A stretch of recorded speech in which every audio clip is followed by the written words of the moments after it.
The silence inside the makeshift prisoner compound just outside Tokyo was suffocating.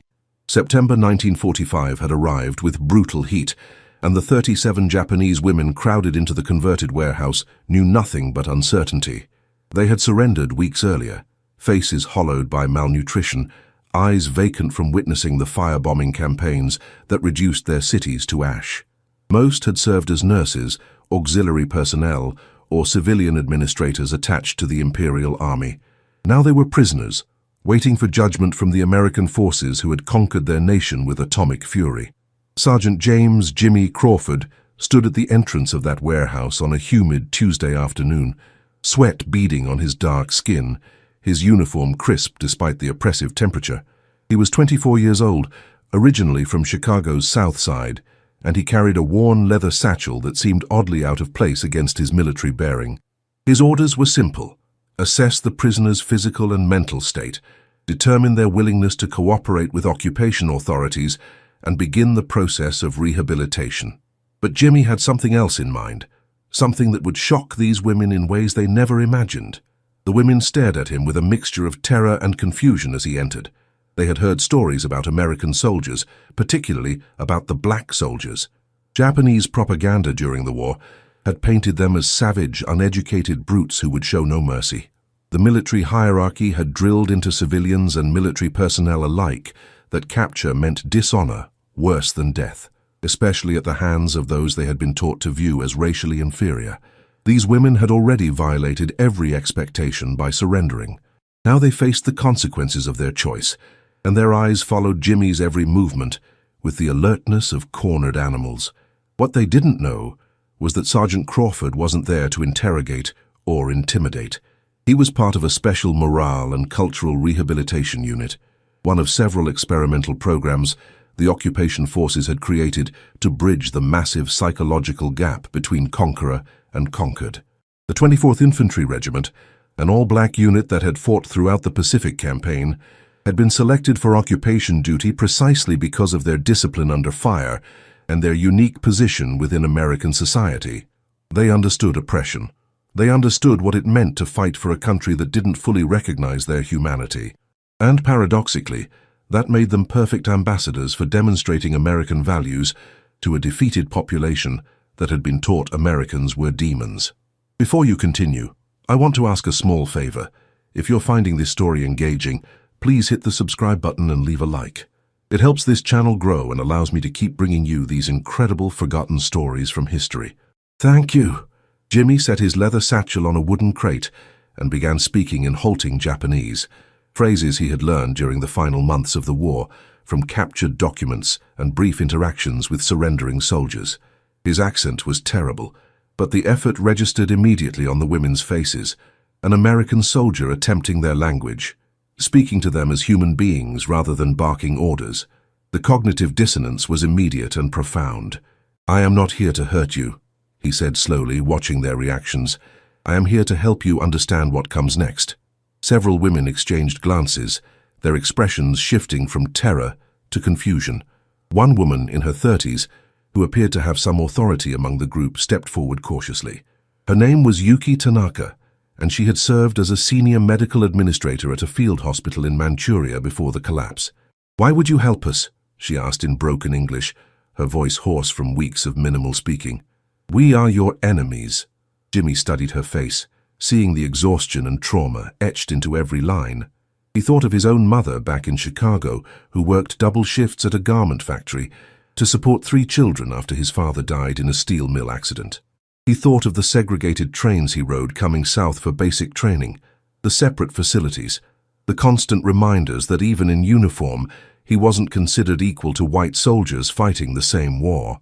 "The war is over," Jimmy replied, switching to English and speaking slowly so she could follow. "Now we rebuild. And rebuilding means understanding each other."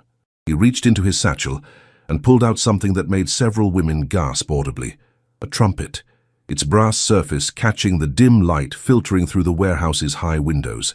The instrument looked almost surreal in that context, a symbol of joy and celebration in a place defined by defeat and uncertainty. What Jimmy Crawford was about to do would violate several unofficial protocols about maintaining proper distance from enemy civilians. His white commanding officers had made it clear that occupation forces should project authority and strength, not fraternize or show weakness.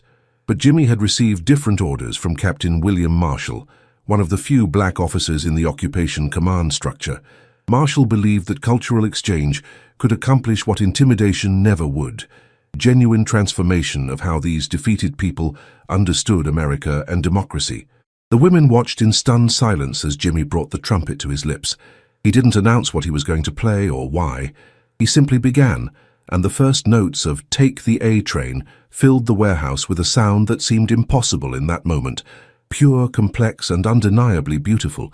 The melody was sophisticated, the improvisational runs demonstrating technical mastery that contradicted every stereotype these women had absorbed about black Americans. This wasn't primitive or savage. This was art at the highest level. Yuki Tanaka felt tears forming in her eyes without understanding why. Music had been absent from her life for so long that hearing it now felt like remembering a language she thought she had forgotten. But it wasn't just the music itself, it was the contradiction it represented. Everything she had been taught about racial hierarchy, about Japanese superiority and American barbarism, was being challenged by the simple act of a black soldier playing jazz in a prisoner compound. Her worldview, already shattered by defeat, was crumbling further with each note.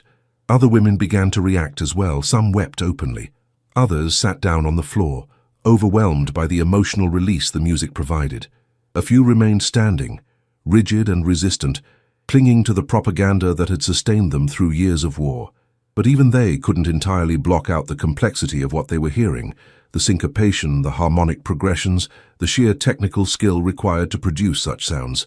Jimmy played for 7 minutes, working through "Take the A Train" and transitioning seamlessly into "Mood Indigo," his fingers moving across the valves with practiced precision. He had learned to play in Chicago's vibrant jazz scene, studying under musicians who had played with the greats, and he had continued practicing throughout his military service, carrying the trumpet through island campaigns in the Pacific. Music had been his escape from the horror of combat, his way of maintaining sanity when everything around him descended into chaos and death. When he finally lowered the trumpet, the silence in the warehouse was different than before.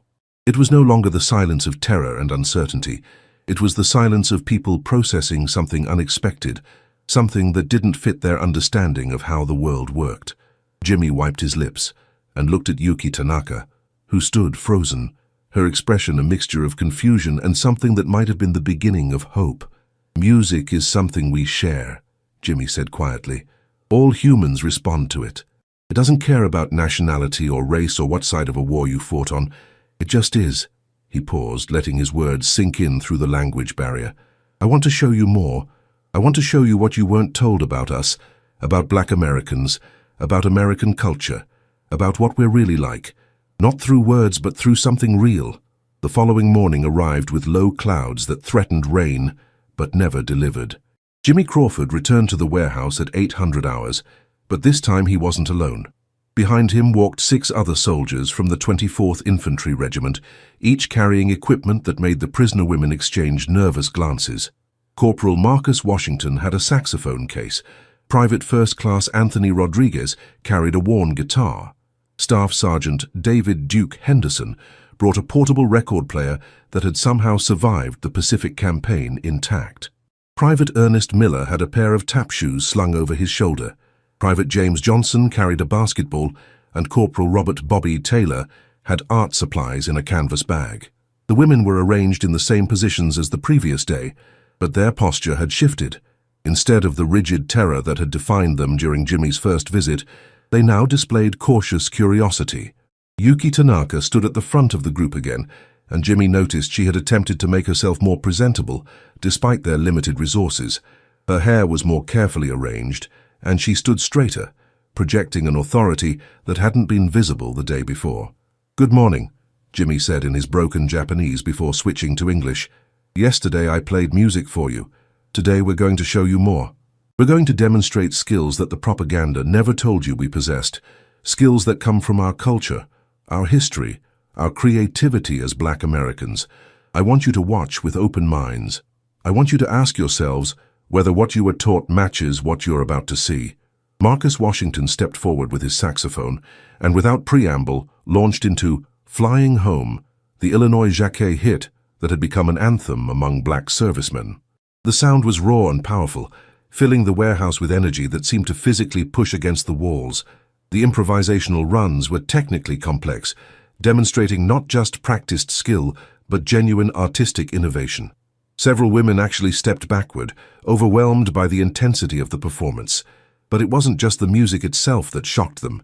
It was the confidence with which these black soldiers carried themselves. Japanese military culture had emphasized rigid hierarchy and subservience to authority. These American soldiers displayed something different: pride that wasn't arrogance, confidence that wasn't threatening, and a sense of individual expression that seemed to contradict everything the women had learned about military discipline. They were soldiers, yes, but they were also artists, and they moved between those identities with fluid ease that was completely foreign to the regimented world the prisoners had known. Anthony Rodriguez joined in with his guitar, creating a complex interplay between saxophone and strings that demonstrated sophisticated musical knowledge. The two soldiers weren't just playing together. They were communicating through their instruments, responding to each other's improvisations in real time, creating something new in the moment. This wasn't rehearsed performance. This was active creation, and it required intellectual and emotional intelligence that contradicted every stereotype. Yuki Tanaka felt something shifting inside her chest, a painful loosening of beliefs she had held for decades. She had been educated at one of Tokyo's finest women's colleges before the war, studying literature and philosophy. She considered herself cultured and sophisticated, yet she had never questioned the racial hierarchies presented as scientific fact in her education. Japanese propaganda had positioned their people at the apex of Asian civilization, with Western whites occupying a similar but separate position of dominance, and other races, particularly black people, relegated to positions of natural inferiority. The evidence before her eyes was systematically demolishing that worldview, and the collapse was both terrifying and strangely liberating. When the musical demonstration concluded, Ernest Miller stepped forward with his tap shoes already on his feet. Without explanation, he began to dance, and the sound of his feet creating rhythmic patterns on the wooden floor was mesmerizing. The complexity was stunning, syncopated beats that seemed impossible to execute, transitions that required precise muscle control, and an overall athletic performance that demonstrated strength and grace simultaneously. Several younger women in the prisoner group gasped audibly, unable to hide their amazement. Tap dancing is an American art form, Jimmy explained as Ernest continued his demonstration. It comes from African traditions mixed with Irish step dancing, created by enslaved people who made beauty out of suffering, who found ways to express themselves even when everything else was taken away.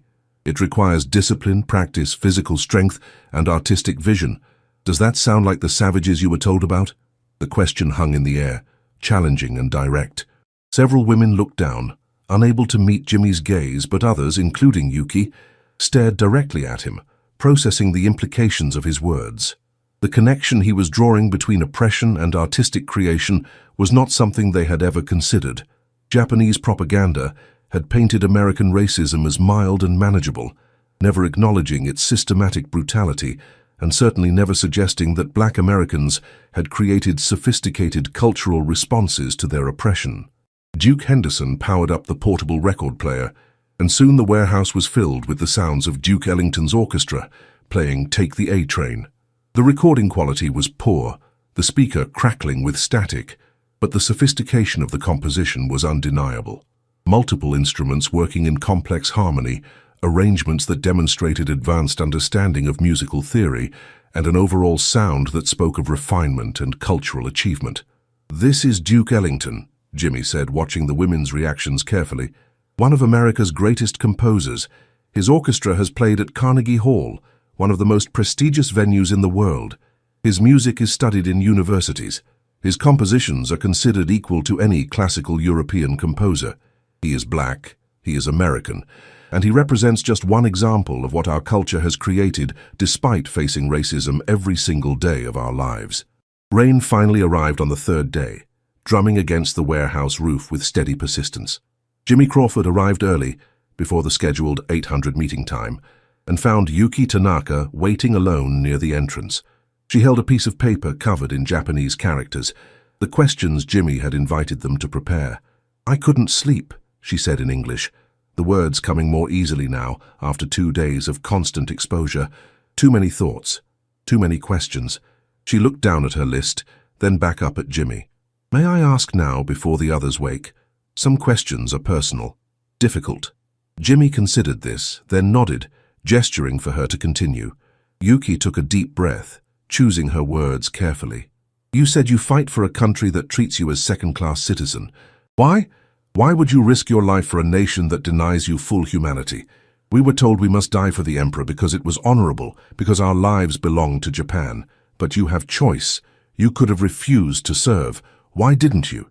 The question hit at the core of the contradiction that defined Black American military service, and Jimmy knew his answer would need to be honest to be meaningful. He leaned against the warehouse wall, rain visible through gaps in the wooden structure. "It's complicated," he began. "Some of us enlisted because we believed service would earn us respect and full citizenship. Some joined because they needed the money. The military paid better than most jobs available to black men. Some were drafted and had no choice, and some, like me, enlisted because they believed America could become what it claimed to be, if enough of us fought to make it real." He paused, watching Yuki's face as she processed his words. "When I was growing up in Chicago, my father told me something I didn't understand until I was older. He said, 'America is an idea that hasn't happened yet, but might if we make it happen.'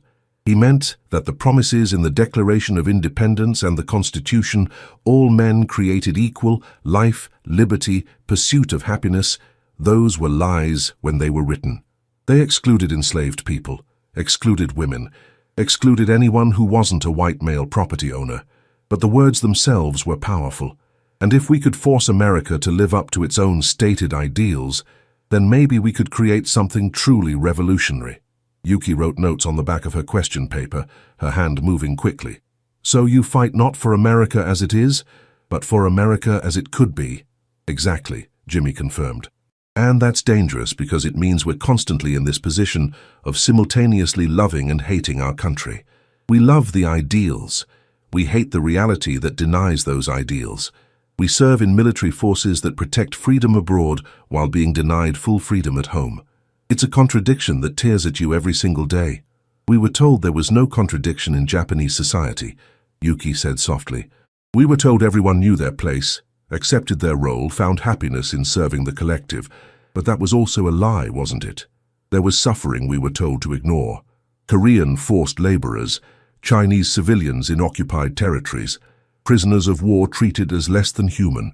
We knew at some level, but we told ourselves it was necessary, that it was justified, that our leaders knew best." She looked directly at Jimmy, her eyes red from lack of sleep but clearer than they had been since the surrender. "How do you live with the knowledge that you were complicit in evil? How do you carry that?" The question was no longer just about him. It was about her own guilt, her own complicity in the machinery of war and oppression. Jimmy recognized the shift and knew his answer would need to address both realities. "You carry it by acknowledging it," he said slowly. "You don't run from it or make excuses. You say I was part of something terrible. I believed lies. I failed to question when I should have. I hurt people through my actions or my silence. You carry that weight. It doesn't go away. But then you make a choice about what comes next." "What choice?" Yuki asked, her voice barely above a whisper. "You choose whether that guilt destroys you or transforms you," Jimmy replied. "You choose whether to spend the rest of your life defending what you did or working to ensure nothing like it happens again. You choose whether to hide from the truth or face it fully and let it change you. That's the only real choice anyone has after being part of something they can't undo." The conversation was interrupted by movement inside the warehouse as the other women began to wake. Yuki quickly wiped her eyes and straightened her posture, resuming the composed demeanor she maintained in front of the others. But Jimmy had seen the crack in her armor, had witnessed the beginning of genuine reckoning with complicity and guilt. That was progress. Painful progress, but progress nonetheless. By the time the other soldiers arrived, all 37 women were awake and arranged in a semicircle, their question papers held ready. The atmosphere had shifted noticeably from the previous 2 days. The terror was gone completely now. replaced by engaged curiosity mixed with lingering shame. They weren't prisoners waiting for punishment anymore. They were students preparing to learn from teachers they hadn't expected to respect.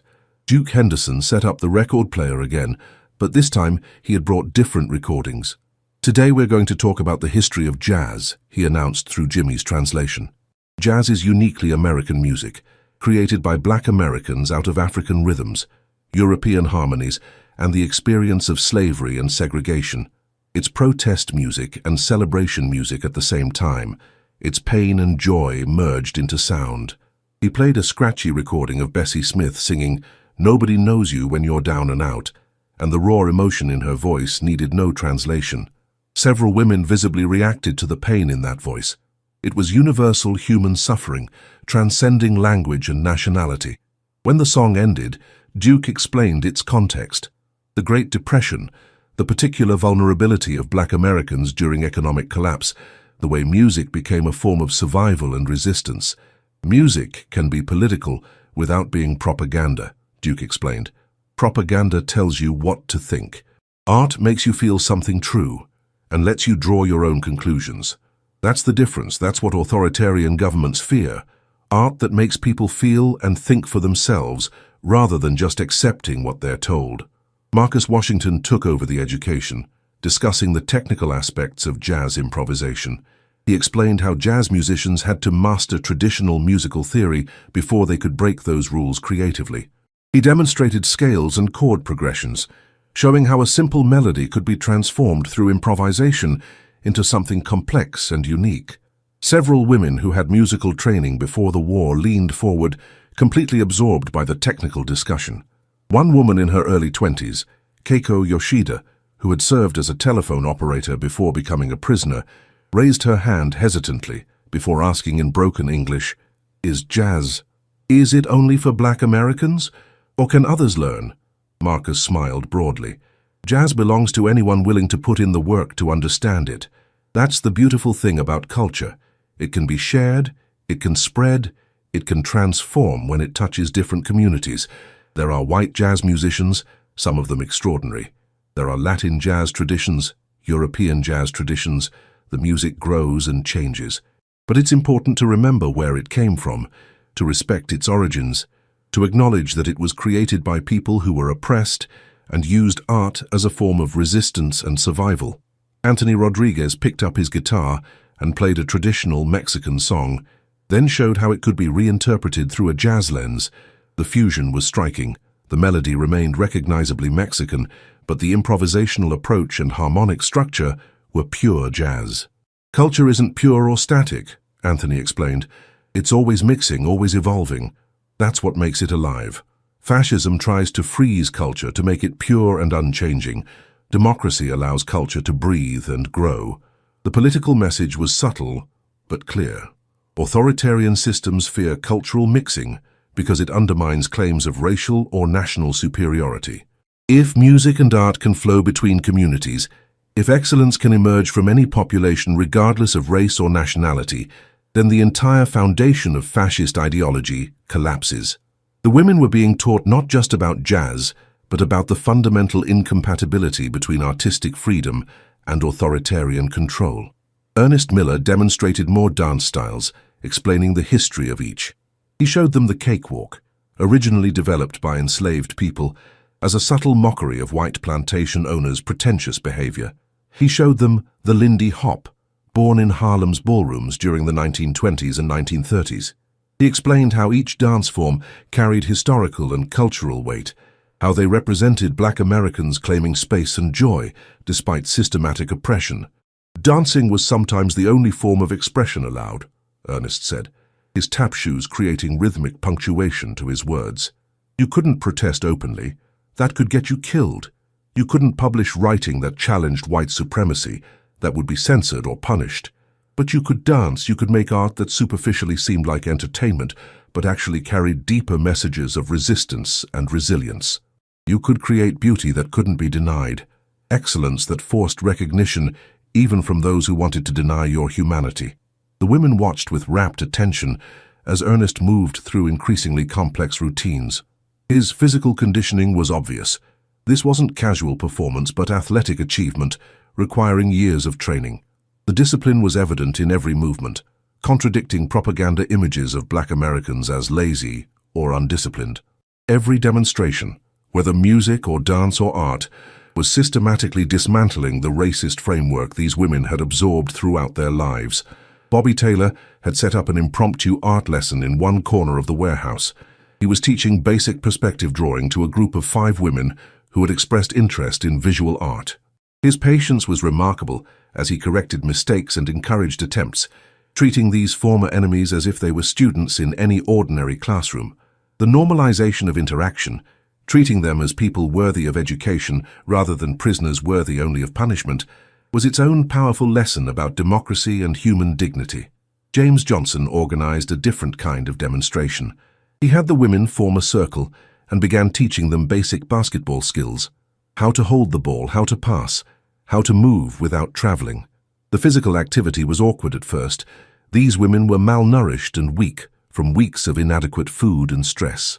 But Johnson was gentle and encouraging, celebrating small successes and never expressing frustration at failures. "Sports teach you something important," Johnson explained, as he patiently corrected a woman's shooting form. "They teach you that improvement comes from practice, that failure is part of learning, that you can get better through effort. Authoritarian systems don't want people to believe that. They want you to think your position is fixed, that hierarchy is natural and unchangeable. But sports prove that's false. Anyone can improve, anyone can excel if given opportunity and support." The simplicity of the lesson made it powerful. These women were experiencing firsthand what it meant to be treated as capable of growth rather than fixed in inferior positions. They were being shown respect they hadn't expected, patience they hadn't earned, and opportunities to learn they had never imagined would be offered by their conquerors. The cognitive dissonance between propaganda expectations and lived reality was becoming impossible to ignore. Yuki Tanaka observed all of this from her position near the warehouse entrance, her notebook filling with observations and questions. She was documenting not just what was being taught, but how she and the other women were responding. She recognized that she was witnessing something historically significant, a moment when cultural exchange might actually achieve what military occupation alone never could: genuine transformation of understanding. During a break in the demonstrations, Jimmy approached Yuki again. "You asked me earlier how to carry guilt," he said quietly. "I want you to see how my fellow soldiers carry theirs. None of us are innocent. We've killed in this war. We've done things we can't undo. But we're choosing to use our skills now to build rather than destroy. We're choosing to teach rather than punish. That's how we try to balance the scales, not by forgetting what we've done, but by doing something different going forward." Yuki nodded slowly, understanding the deeper message. "You're showing us a path forward," she said. "Not forgiveness. We don't deserve that yet, but possibility. The possibility of becoming something different than what we were." "Exactly," Jimmy confirmed. "America didn't forgive its own sins by winning this war. We still have massive work to do regarding race, regarding equality, regarding living up to our ideals. But the work itself is what matters. The commitment to keep trying, keep pushing, keep demanding better. That's what democracy requires. It's never finished. It's always a work in progress." By the 4th day, Lieutenant Colonel Henry Morrison decided to observe the rehabilitation sessions personally. He arrived unannounced at 07:30, his crisp uniform and stern expression making the soldiers tense despite having done nothing wrong. Morrison had built his career on traditional military discipline and had little patience for what he privately called social experiments. But the reports coming from the warehouse had caught the attention of higher command, and headquarters wanted documentation of any successful rehabilitation techniques that might be scaled across occupied territories. Jimmy noticed Morrison immediately and felt his stomach tighten.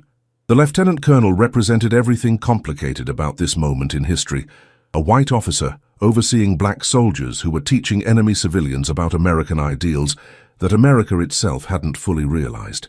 The contradictions were dizzying, and Jimmy knew that Morrison could shut down the entire program with a single negative report.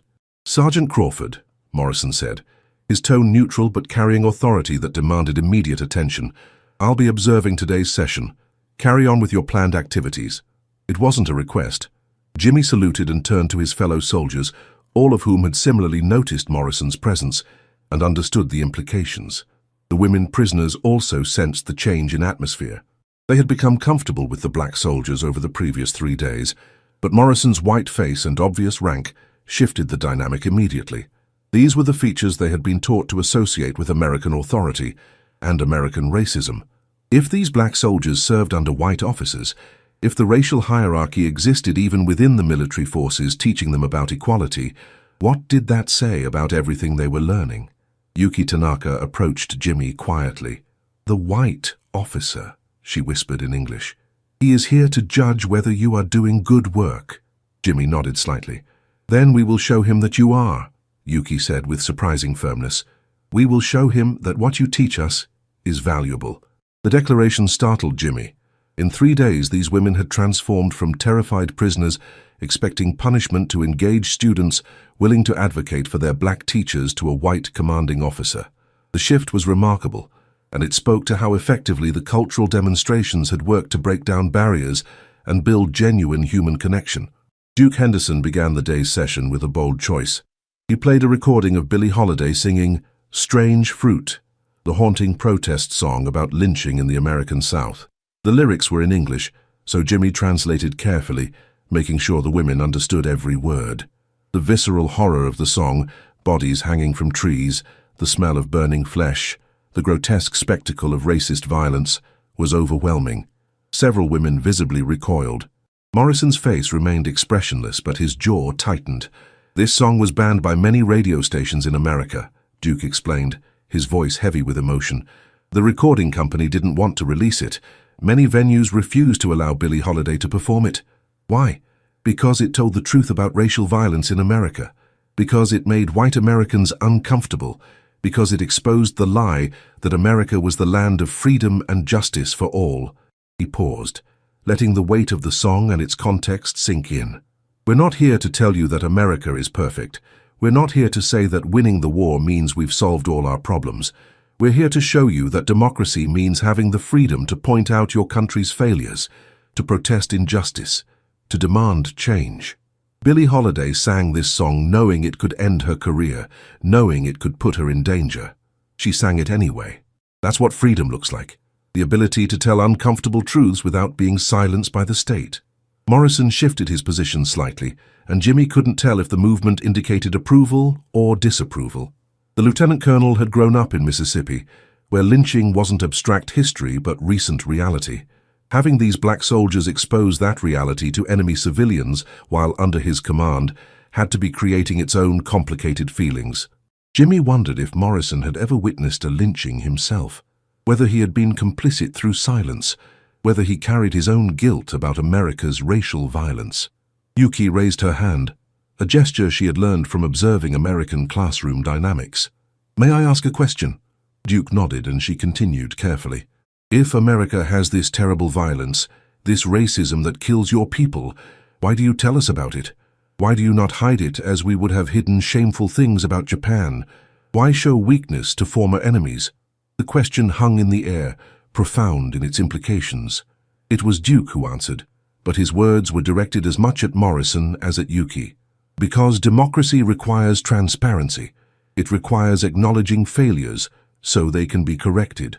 If we hid the truth about American racism, if we pretended everything was fine, we would be no different than the fascist governments we just defeated. We would be using propaganda to control how you think, rather than giving you facts and trusting you to draw your own conclusions." He gestured to Jimmy and the other black soldiers. "Every man here has experienced racism. Every man here has been treated as inferior because of his skin color. Every man here has been denied opportunities, faced discrimination, experienced violence, or the threat of violence simply for existing, and yet here we stand, wearing American uniforms, representing American values. That's complicated. That's contradictory, but it's true, and truth, even uncomfortable truth, is more valuable than comfortable lies." Morrison finally spoke, his voice carrying across the warehouse. "Sergeant Henderson is correct. Democracy requires citizens who think critically, who question authority, who demand accountability from their government. Japan's military dictatorship demanded unquestioning obedience. That's one reason you lost the war, because your system couldn't adapt, couldn't self-correct, couldn't acknowledge mistakes. Our system isn't perfect, but it allows for change. It allows for protest. It allows for the possibility of becoming better. The fact that these words came from a white officer added weight that surprised everyone in the room. Morrison was essentially validating everything the black soldiers had been teaching, putting his authority behind their methods. But he was also revealing his own understanding of the contradictions inherent in the moment, a segregated military teaching democracy to conquered enemies. Marcus Washington picked up his saxophone and played a complex, angry piece of music that channeled the frustration and rage of racial oppression into sound. The dissonance was intentional, the harsh tones representing the reality of black American life in ways that pretty melodies never could. It wasn't comfortable to listen to. It wasn't meant to be. Not all art is beautiful, Marcus said when he finished. Sometimes art needs to be uncomfortable, needs to challenge you, needs to make you feel things you'd rather avoid. That's part of its power. When we make you uncomfortable, when we show you things that contradict what you were taught, we're not being cruel. We're being honest. And honesty is the foundation of trust. The women sat with that discomfort, visibly processing the contrast between the beautiful jazz from previous days and this harsh, confrontational sound. Both were valuable. Both were true. Both represented different aspects of the black American experience.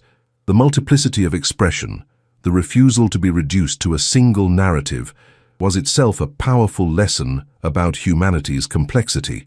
Ernest Miller taught a different kind of dance that day, not the joyful tap dancing of previous sessions, but modern dance movements that expressed anger, pain, and resistance.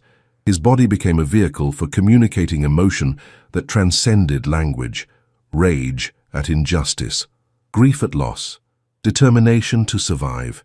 Every movement was deliberate, every gesture loaded with meaning.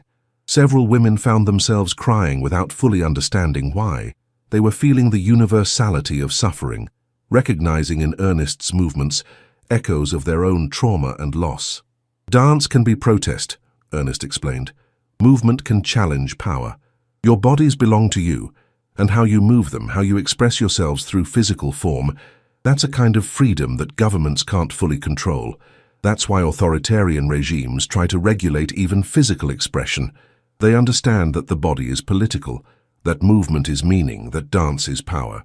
The lesson was particularly resonant for these women, who had lived under a system that regulated female behavior intensely, that had prescribed specific roles and limited expression. The idea that their bodies could be vehicles for protest, that movement itself could be a form of resistance, was revolutionary. Some women began tentatively mimicking Ernest's movements, testing the boundaries of this new permission to express themselves physically without shame or constraint. Bobby Taylor's art lesson that day focused on portraiture, specifically on learning to see and depict individual human beings rather than racial or cultural stereotypes. He brought out propaganda posters from both sides of the war, American posters depicting Japanese people as grotesque monsters, Japanese posters showing Americans as demons. He laid them out for everyone to see, including Morrison, who studied them with visible discomfort. This is what propaganda does, Bobby explained, his voice quiet but firm. It strips away individuality. It makes entire populations into monsters. It makes killing easier because you're not killing people anymore. You're killing the enemy, the threat, the inhuman other. Both sides did this. Both sides dehumanized their opponents. That's how war works. But now the war is over, and we have to rebuild humanity. We have to see each other as people again. He demonstrated by sketching one of the women, not as a generic Japanese face, but as a specific individual with unique features, expressions, and character. The detail was remarkable, and the woman being drawn blushed with embarrassment and pleasure at being seen so carefully. Art at its best doesn't generalize, Bobby continued. It particularizes. It insists on individual humanity. It says, this person is unique and valuable. This person deserves to be seen fully. That's what we're trying to do here. Restore your individual humanity after years of being treated as expendable parts of a collective war machine. Morrison watched all of this with an expression that gradually shifted from skeptical oversight to something approaching respect. These black soldiers weren't just talented. They were sophisticated educators, using culture as a tool for genuine psychological rehabilitation. They were accomplishing something remarkable, transforming former enemies into thinking, questioning human beings capable of rejecting propaganda and embracing complexity. It was impressive work, and Morrison's military mind recognized effective tactics when he saw them. During the afternoon break, Morrison pulled Jimmy aside for a private conversation. "Sergeant Crawford," he began, and Jimmy braced himself for criticism. "What you and your men are doing here, it's effective. I didn't think it would be. I thought it was a waste of time and resources. I was wrong." The admission surprised Jimmy so much that he momentarily forgot military protocol. "Sir?" Morrison looked out at the warehouse where women were practicing basketball passes under James Johnson's patient instruction. "I grew up being taught that colored soldiers were inferior, that you couldn't be trusted with important responsibilities, that you were good for labor, but not for leadership. Everything I'm seeing here contradicts that. You're not just good soldiers, you're exceptional educators, you're achieving rehabilitation that our traditional interrogation methods haven't accomplished." He paused, and Jimmy could see the internal struggle playing out on Morrison's face. "I'm going to recommend that this program be expanded. I'm going to recommend that other units adopt similar cultural engagement approaches. And I'm going to recommend that you be promoted and given authority to train other soldiers in these methods." The words were stunning. A white officer from Mississippi acknowledging not just the effectiveness of black soldiers, but recommending their promotion and expanded authority. It was almost unbelievable, but Jimmy saw the sincerity in Morrison's eyes and realized something profound. The rehabilitation program wasn't just changing the Japanese women, it was changing Morrison too. Witnessing the humanity and skill of these black soldiers, seeing the transformation they were achieving through culture and education, was forcing Morrison to confront his own prejudices. "Thank you, sir," Jimmy managed to say, his voice thick with emotion. "That means more than you might realize." Morrison nodded stiffly, uncomfortable with the emotional moment, but committed to his decision. "Carry on, Sergeant. I'll be filing my report tonight." He walked away, leaving Jimmy standing alone processing what had just happened. The rehabilitation program had succeeded beyond anyone's expectations, not just in transforming enemy civilians, but in bridging racial divides within the American military itself. The following days brought accelerated progress. Word of the program had spread through the occupation forces, and other units began requesting similar cultural engagement sessions. Jimmy and his team found themselves traveling to different prisoner compounds, demonstrating their techniques to other soldiers, explaining how culture could be more effective than interrogation in winning hearts and minds. The Japanese women, meanwhile, had transformed remarkably. They no longer cowered in fear. They asked questions, engaged in discussions, challenged assumptions. Yuki Tanaka had become a de facto leader, translating not just language, but cultural concepts between the soldiers and the other women. She had taken to writing daily reflections on what she was learning, documenting her own transformation from propaganda-believing imperial subject to critical-thinking individual capable of questioning authority. One afternoon during the second week, Yuki approached Jimmy with a request that surprised him. "We would like to perform something for you," she said, "to show our gratitude and to demonstrate what we have learned." Jimmy was intrigued and agreed immediately. The following day, the women had arranged themselves in the center of the warehouse. They had fashioned simple instruments from materials they found around the compound, tin cans as drums, wooden boards as percussion, glass bottles filled with water to create different tones. And then they performed. It was a fusion unlike anything Jimmy had ever heard. They had taken Japanese folk melodies and reinterpreted them through the jazz principles Marcus and Duke had taught them. They added improvisation. They experimented with syncopation. They broke traditional rules while respecting the original melodies. The result was imperfect but beautiful, a genuine cultural synthesis that demonstrated they had understood not just the technical aspects of jazz, but its deeper philosophy of creative freedom within structure. Several women danced as well, combining traditional Japanese movements with the tap dancing and modern dance techniques Ernest had demonstrated. The fusion was awkward in places, but genuine, showing real effort to bridge cultural divides and create something new from the combination of Japanese and African American traditions. When they finished, silence filled the warehouse for a long moment. Then Jimmy began to clap, and his fellow soldiers joined in, and soon the applause was thunderous. The women beamed with pride, many crying with emotion. They had created something beautiful from the ruins of their defeated worldview. They had taken the lessons taught by their former enemies and used them to rebuild their understanding of themselves and the world. Yuki approached Jimmy after the performance, tears streaming down her face. "You have given us something we didn't know we had lost," she said. "The ability to think for ourselves, the ability to question, the ability to create without fear of punishment for breaking rules. We were taught that obedience was virtue, that questioning was weakness. You showed us that the opposite is true." Jimmy felt his own eyes watering. "You gave yourselves that," he replied. "We just showed you it was possible. You did the hard work of actually changing, actually confronting uncomfortable truths, actually choosing to become something different. That took courage we couldn't give you. That was all yours." The rehabilitation program continued for another month. By its conclusion, the 37 women had been thoroughly transformed.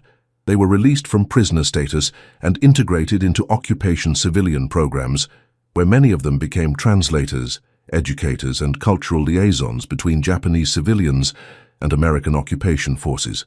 Several, including Yuki, went on to become advocates for democratic reform in post-war Japan, using their unique experience of transformation to help others question propaganda and embrace critical thinking. The success of the program had ripple effects throughout the occupation. Other units adopted similar cultural engagement approaches. Black soldiers found themselves in unexpected positions of authority and respect, their unique cultural contributions recognized as valuable assets in the complex work of rebuilding a defeated nation. The program became a case study in effective rehabilitation techniques, studied and replicated across multiple occupation zones.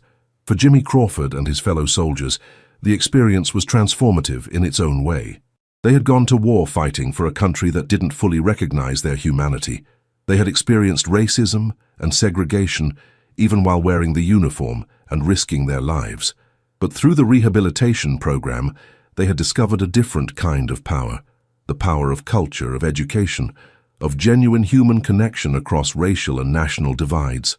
"It's strange," Marcus Washington said one evening as they sat together in their barracks. "We came here as conquerors, expecting to dominate defeated enemies. Instead, we ended up teaching, learning, connecting. We achieved more through music and art and honest conversation than we ever could have through intimidation and force." Duke Henderson nodded thoughtfully.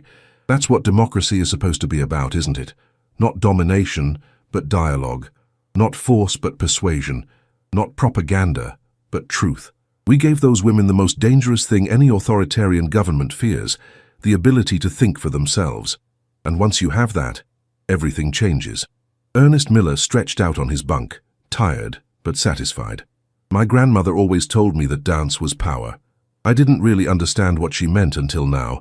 She meant that artistic expression, any artistic expression, is a form of freedom that can't be fully controlled. You can ban books, censor newspapers, control radio broadcasts, but you can't stop people from dancing, from making music, from creating art. Those things come from inside, from the human spirit itself, and once that spirit awakens, it's unstoppable." Bobby Taylor was sketching as usual, his hands never idle. "I drew propaganda during the war," he admitted quietly, "drew posters showing Japanese soldiers as monsters, dehumanizing them so American soldiers would find it easier to kill them. I was good at it, too good. Seeing those propaganda posters from both sides during our lessons, it made me realize what I had been part of. I was using art to destroy humanity rather than affirm it, teaching those women to see individuals instead of stereotypes. That was my way of trying to balance the scales." James Johnson bounced a basketball absently, the sound rhythmic and soothing. "Sports taught me that people are basically the same everywhere. Everyone wants to improve. Everyone feels pride in achievement. Everyone responds to fair treatment and encouragement. Those women learning basketball weren't that different from kids I taught back home in Detroit. Same awkwardness at first, same excitement when they finally made a basket, same pride in getting better through practice. The propaganda tried to make us think they were fundamentally different from us, but they weren't. They were just people who had been lied to, same as people everywhere get lied to." Anthony Rodriguez strummed his guitar softly, creating a gentle background melody to the conversation. "My family immigrated from Mexico when I was young. I grew up caught between cultures, never quite fully American enough for white Americans, Never quite Mexican enough for my relatives still in Mexico. That in-between space was painful when I was young, but this program made me realize it was also valuable. Understanding multiple cultures, being able to bridge between them, that's powerful. That's what we did with those women. We showed them that cultural mixing isn't weakness but strength, that multiple perspectives make you smarter, not more confused. Jimmy listened to his friends and felt profound gratitude for serving with them. These men were more than soldiers. They were artists, educators, philosophers, and bridges between worlds. They had taken their own experiences of oppression and transformed them into tools for liberation. They had used their unique position as Black American soldiers to teach defeated enemies about democracy in ways that white soldiers probably couldn't have, precisely because they understood what it meant to be denied the full promise of American ideals. "I think we proved something important," Jimmy said finally. "We proved that the content of our character, our skills, our intelligence, our creativity, our humanity, couldn't be denied when given the opportunity to be fully displayed." Those women came into this experience believing every racist lie they'd been fed about us. We didn't convince them those lies were false by arguing or explaining. We convinced them by simply being ourselves, by showing them what we could do, by treating them with humanity even though they had been our enemies. He paused, looking around at his friends. "And maybe, just maybe, we convinced some white officers too." Morrison came in skeptical, left as an advocate. "That's significant. It means change is possible. Slow, difficult change, but possible. If we can transform enemies into students, if we can transform racist officers into allies, then maybe we really can transform America itself into the democracy it claims to be." The conversation drifted to other topics eventually, but the sense of having participated in something historically significant remained with all of them. They had been part of an experiment in cultural rehabilitation that had exceeded all expectations. They had demonstrated that art, music, dance, sports, and honest dialogue could accomplish what traditional military occupation methods could not: genuine transformation of hearts and minds. Years later, historians would study the rehabilitation program as an early example of what would become known as soft power, the ability to influence through culture and ideas rather than military force alone. The techniques developed by Jimmy Crawford and his team would influence occupation strategies in other contexts, demonstrating that cultural engagement could be as strategically valuable as military might. For the women who participated in the program, the transformation was permanent and profound. Yuki Tanaka became a prominent educator in post-war Japan, teaching critical thinking and democratic principles to a new generation of students. She never forgot the Black American soldiers who had shown her that everything she believed was built on lies, and who had given her the tools to rebuild her understanding on a foundation of truth instead. In her later writings, Yuki reflected on the program. With profound gratitude. "They could have treated us with contempt," she wrote in her memoir published in 1967. "They had every right to hate us. We were their enemies. Our nation had committed atrocities. We had believed lies about them that justified viewing them as subhuman, yet they chose education over punishment, dialogue over domination, art over violence. They showed us that the measure of civilization is not in how you treat your friends, but in how you treat those who have wronged you." The other women had similar trajectories. Keiko Yoshida became a jazz musician, one of the first Japanese women to professionally perform American jazz music. She traveled to the United States in the 1950s, performing in clubs and concert halls, bridging cultures through music, just as Marcus and Duke had shown her was possible. Several other women became translators and cultural liaisons, using their unique experience of transformation to help other Japanese civilians navigate the complex process of rebuilding a democratic society from the ashes of militaristic dictatorship. For Jimmy Crawford, the rehabilitation program became the defining achievement of his military service. He was indeed promoted, as Morrison had recommended, and spent the remainder of the occupation training other soldiers in cultural engagement techniques. After returning to the United States, he faced the bitter irony of having successfully taught democracy abroad while being denied full democratic participation at home. He couldn't eat in certain restaurants. He faced housing discrimination. He encountered racist hostility despite his military service and decorations. But Jimmy channeled his frustration into activism. He became involved in the early civil rights movement, using the same principles he had employed in Japan: cultural demonstration, education, persistent nonviolent engagement, to challenge American racism. He organized jazz concerts that brought together black and white audiences. He taught workshops on critical thinking and recognizing propaganda. He told stories about the rehabilitation program, emphasizing that if sworn enemies could be transformed through honest dialogue and cultural exchange, then surely Americans of different races could overcome their divisions through similar methods. The legacy of the rehabilitation program extended beyond the individuals directly involved. It demonstrated that even in the aftermath of brutal warfare, reconciliation was possible through genuine human connection. It showed that culture could be a strategic asset, that soft power had real value, that winning hearts and minds required respecting the intelligence and humanity of those you sought to influence. And it proved that Black Americans possessed skills, intelligence, creativity, and teaching abilities that contradicted every racist stereotype. Proof delivered not through arguments, but through undeniable demonstration. The trumpet Jimmy had played that first day remained with him for the rest of his life. He played it at civil rights rallies, at community gatherings, at moments when words seemed inadequate, and only music could express the complexity of hope and pain, struggle and triumph that defined the Black American experience. And whenever he played, he thought of those 37 Japanese women whose worldviews had shattered and rebuilt in that warehouse outside Tokyo. And he felt connected to something larger than himself, a vision of what humanity could become when people chose education over ignorance, dialogue over hatred, art over violence. The final day of the program arrived with clear autumn skies. The women gathered one last time in the warehouse that had been their prison and then their classroom. They had prepared a final performance, a more sophisticated version of their earlier fusion piece, incorporating everything they had learned over the months of instruction.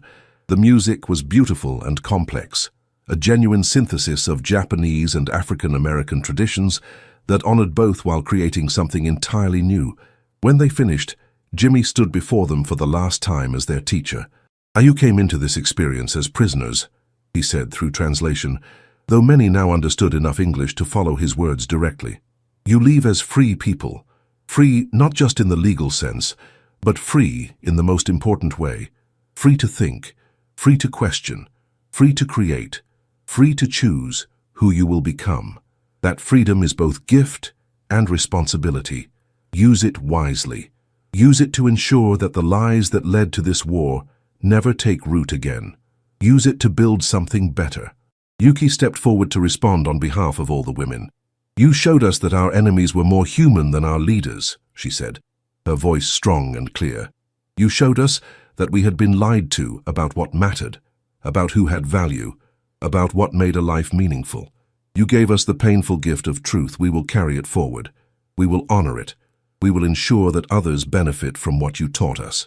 Thank you for seeing us as worthy of education rather than merely worthy of punishment. Thank you for treating us as human beings capable of change. Thank you for showing us what democracy actually means through your actions rather than mere words." The women bowed deeply, not in subservience, but in genuine respect and gratitude. The soldiers returned the gesture, acknowledging the courage it had taken for these women to abandon everything they had believed and rebuild their understanding from the ground up. It was a moment of mutual recognition, of shared humanity, transcending the terrible divisions of war and race and propaganda. As Jimmy and his fellow soldiers left the warehouse for the final time, they carried with them the knowledge that they had accomplished something rare and precious. They had transformed enemies into students, hatred into understanding, the aftermath of war into the foundation for peace. They had proven that art and music and dance and sports and honest conversation could achieve what weapons alone never could. They had demonstrated that their culture, born from oppression and resistance, contained tools for liberation that benefited not just themselves, but anyone willing to learn. The rehabilitation program ended officially, but its impact continued spreading through post-war Japan and eventually back to America itself. The techniques pioneered by Jimmy Crawford and his team influenced how occupation forces engaged with civilian populations in other contexts. The success of black soldiers as educators and cultural ambassadors provided ammunition for arguments about military integration and broader civil rights. The connections formed between black American soldiers and Japanese civilians created lasting cultural exchanges that enriched both communities. And in that warehouse outside Tokyo, where 37 terrified women had once waited for punishment from enemy soldiers they had been taught to view as subhuman savages, a transformation had occurred that demonstrated humanity's capacity for change, growth, and reconciliation, even in the wake of terrible violence. The music those women learned to play, the art they learned to create, the critical thinking they learned to employ, all of it testified to the power of culture and education to overcome propaganda and hatred. Jimmy Crawford never forgot those women or that experience. When people asked him about his service, he didn't talk about the battles he had fought or the campaigns he had survived. He talked about the trumpet he had played in a prisoner compound and how music had accomplished what weapons never could, genuine connection across every divide that war and racism had created. He talked about tap dancing that demonstrated the sophistication born from oppression, about jazz that embodied freedom within structure, about art that insisted on individual humanity rather than collective stereotypes. "We were shocked," Yuki Tanaka wrote in her final letter to Jimmy before his death in 1982, "when we first saw what you could do. Shocked because it contradicted everything we had been taught. Shocked because it forced us to confront our own complicity in believing lies. Shocked because it showed us that excellence and humanity could flourish anywhere, regardless of race or nationality. That shock saved us. It woke us up. It gave us the chance to become something better than what we had been. Thank you for that gift. Thank you for seeing us as worthy of that transformation. Thank you for being exactly who you were and showing us what was possible. Thanks for watching this incredible story. If you enjoyed it, please drop a like and subscribe for more forgotten moments from history. And let me know in the comments what surprised you most about this story. I read every comment. See you in the next one.